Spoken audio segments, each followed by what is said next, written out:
നമസ്കാരം സുഹൃത്തുക്കളെ, A to Z വാർത്തയിലേക്ക് സ്വാഗതം. കേരളത്തിന്റെ വിവിധ ഭാഗങ്ങളിൽ ലുലു ഗ്രൂപ്പിന്റെ മാളുകളുടെ ജോലികൾ അതിവേഗം പുരോഗമിച്ചുകൊണ്ടിരിക്കുന്നു. ഏറ്റവും ഒടുവിലാണ് കഴിഞ്ഞ ദിവസം മണിപ്പുഴയിൽ സംസ്ഥാനത്തെ അവരുടെ 5ാമത്തെ മാൾ ഉദ്ഘാടനം നിർവഹിച്ചത്. കോഴിക്കോടും പാലക്കാടും നിർമ്മിച്ച മിനി മാൾ മാതൃകയിലാണ് കോട്ടയത്തെ മാളും രൂപകൽപ്പന ചെയ്തിരിക്കുന്നത്. കോട്ടയംകാർക്ക് നൽകുന്ന ക്രിസ്തുമസ് സമ്മാനം എന്നാണ് യൂസഫ് അലി മാൾ ഉദ്ഘാടനത്തിനോടനുബന്ധിച്ച് പറഞ്ഞത്. Lulu hyper market, Lulu fashion, Lulu connect എന്നിങ്ങനെയുള്ള സൗകര്യങ്ങൾക്ക് കൂടുതൽ പ്രാധാന്യം നൽകിയാണ് കോട്ടയത്തെ മാൾ രൂപകൽപ്പന ചെയ്തിരിക്കുന്നത്. ഇനിയും കേരളത്തിന്റെ വിവിധ ഭാഗങ്ങളിൽ ലുലുവിന്റെ മാളുകൾ വരാനിരിക്കുന്നുണ്ട്. UAE ആസ്ഥാനമായി പ്രവർത്തിക്കുന്ന ലുലു ഗ്രൂപ്പിന്റെ സാരഥി MA യൂസഫ് അലിയുടെ പ്രത്യേക താൽപര്യപ്രകാരമാണ് സംസ്ഥാനത്ത് മാളുകൾ പണി കഴിപ്പിക്കുന്നത്. വിദേശ രാജ്യങ്ങളിലെ ഷോപ്പിംഗ് സംസ്കാരം ജന്മനാട്ടിലേക്ക് കൂടി എത്തിക്കുക എന്നതാണ് അദ്ദേഹത്തിന്റെ സ്വപ്നം. എന്നാൽ ആ സ്വപ്നത്തിന് ഒരു ദശകം പിന്നിടുമ്പോൾ യൂസഫ് അലിയും ലുലു ഗ്രൂപ്പും നൽകേണ്ടി വരുന്നത് വലിയ വിലയാണെന്നാണ് കണക്കുകൾ സൂചിപ്പിക്കുന്നത്. സംസ്ഥാനത്തിന്റെ ഓരോ കോണിലും അത്യാധുനിക സൗകര്യങ്ങളോടുകൂടിയ മാളുകൾ പണി തീർക്കുമ്പോഴും യൂസഫ് അലിയുടെ നഷ്ടം പെരുകുകയാണ് എന്നുള്ളതാണ് യാഥാർത്ഥ്യം. 2004 യൂസഫ് അലിയും അദ്ദേഹത്തിന്റെ മുതിർന്ന സഹോദരൻ MA അഷ്റഫ് അലിയും ചേർന്ന് Lulu international shopping mall private limited എന്ന കമ്പനിക്ക് രൂപം നൽകുന്നത്. ഷോപ്പിംഗ് മാളുകൾ മാത്രമല്ല, ഹോട്ടലുകൾ, വൻ ഹൈപ്പർ മാർക്കറ്റുകൾ എന്നിങ്ങനെയുള്ള സൗകര്യങ്ങൾ കൂടി ഈ കമ്പനിയുടെ കീഴിലാണ് വരുന്നത്. രാജ്യത്ത് പ്രവർത്തനം ആരംഭിച്ചിട്ട് 11 വർഷം പിന്നിടുമ്പോഴും കമ്പനിക്ക് ഇതുവരെ ലാഭം കൈവരിക്കാൻ കഴിഞ്ഞിട്ടില്ല എന്നുള്ളതാണ് പ്രധാന കാര്യം. 2013 മാർച്ചിലാണ് 1600 കോടി രൂപ ചെലവിൽ 25 ലക്ഷം ചതുരശ്ര അടിയിൽ കേരളത്തിലെ ആദ്യ ലുലു മാൾ കൊച്ചിയിൽ പ്രവർത്തനം ആരംഭിച്ചത്. ലുലുവിന്റെ രാജ്യത്തെ ആദ്യ മാളായിരുന്നു അത്. ശേഷം വിവിധ ഇടങ്ങളിലായി ഒട്ടേറെ മാളുകൾ കമ്പനി അവതരിപ്പിച്ചു. തിരുവനന്തപുരത്ത് മറ്റ് വലിയൊരു മാൾ തന്നെ ഉദ്ഘാടനം ചെയ്തു.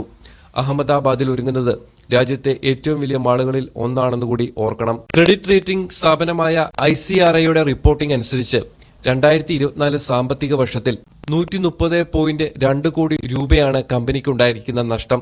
എന്നാൽ 2023 സാമ്പത്തിക വർഷത്തെ 205.8 കോടി രൂപയുമായി താരതമ്യം ചെയ്യുമ്പോൾ ഭേദപ്പെട്ട പ്രകടനമാണ് കാഴ്ചവെച്ചതെന്ന് പറയാം. എന്നിട്ടും ലാഭം യൂസഫ് അലിക്കും കമ്പനിക്കും ഇപ്പോഴും അകലെയാണ്. 2024 സാമ്പത്തിക വർഷത്തിൽ കമ്പനിയുടെ വരുമാനം 4384.8 കോടി രൂപയായി വർദ്ധിച്ചിട്ടുണ്ട്. മുൻ സാമ്പത്തിക വർഷത്തിൽ ഇത് കേവലം 3243.4 കോടി രൂപ മാത്രമായിരുന്നു. എന്നാൽ അതിനനുസരിച്ച് ചെലവുകളും വർദ്ധിക്കുന്നുണ്ട്. നിലവിലെ സാഹചര്യത്തിൽ നടപ്പു സാമ്പത്തിക വർഷം വരുമാനത്തിൽ 30% ഉയർച്ച ഉണ്ടാകുമെന്നാണ് കരുതപ്പെടുന്നത്. ലുലു ഗ്രൂപ്പിന്റെ ലാഭത്തെ പിടിച്ചു നിർത്തുന്ന കാരണങ്ങൾ ഇതൊക്കെയാണ്. കൂടുതലായും പ്രവർത്തന ചെലവ് തന്നെയാണ് രാജ്യത്ത് ലുലു മാളുകളുടെ ലാഭത്തെ പിടിച്ചു നിർത്തുന്ന ഘടകങ്ങളിലൊന്ന്. മാത്രമല്ല, ഇവയുടെ നിർമ്മാണത്തിലും സ്ഥലം ഏറ്റെടുക്കലിലും ചെലവാകുന്ന തുകയും വളരെ ഭീമമാണ്. ഇതിനു പുറമെ കഴിഞ്ഞ 10 വർഷങ്ങൾക്കിടയിൽ കമ്പനി പുതിയതായി ഒട്ടേറെ പദ്ധതികൾ നടപ്പിലാക്കുന്നുമുണ്ട് എന്നതും ലാഭത്തെ പിടിച്ചു നിർത്തുന്ന കാര്യങ്ങളിലൊന്നാണ്. ഒരു കാര്യങ്ങളുടെ മനസ്സിലാക്കുക, ഒരു മാൾ ഒരു ദിവസം പ്രവർത്തിക്കണമെങ്കിൽ എത്ര ലക്ഷം രൂപയാണ് ചെലവാകുന്നതെന്ന് നിങ്ങളൊന്ന് ആലോചിച്ചിട്ടുണ്ടോ? കൊച്ചിയിലെ ലുലു മാളുമായി ബന്ധപ്പെട്ട് പാർക്കിംഗ് ഫീസിനെ ചൊല്ലി ഒരുപാട് വിവാദങ്ങളൊക്കെ ഉണ്ടായിരുന്നു. ഈ പാർക്കിംഗ് ഫീസൊക്കെ വാങ്ങിച്ചിട്ട് പോലും ഇപ്പോഴും ലാഭത്തിലാകുന്നില്ല എന്ന് പറയുമ്പോൾ എത്ര ഭീമമായ തുകയാണ് ഒരു ദിവസത്തെ പ്രവർത്തനത്തിന് വേണ്ടി ലുലു ഗ്രൂപ്പ് ചെലവഴിക്കുന്നത് എന്നൊന്ന് ചിന്തിച്ചു നോക്കുക. എത്രയോ പേര് വെറുതെ AC കൊള്ളാൻ വേണ്ടിയൊക്കെ ലുലു മാളിലേക്ക് കയറി വരുന്നുണ്ട്.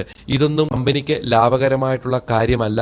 ഒരു സാധനം പോലും വാങ്ങാതെ മണിക്കൂറുകളോളം ചെലവഴിക്കുന്നവരെ ഞാൻ കൊച്ചി ലുലു മാളിൽ കണ്ടിട്ടുണ്ട്. നമ്മൾ മറ്റൊരാളെ കുറ്റപ്പെടുത്തുമ്പോൾ പല കാര്യങ്ങളും ആലോചിക്കണം എന്നർത്ഥം.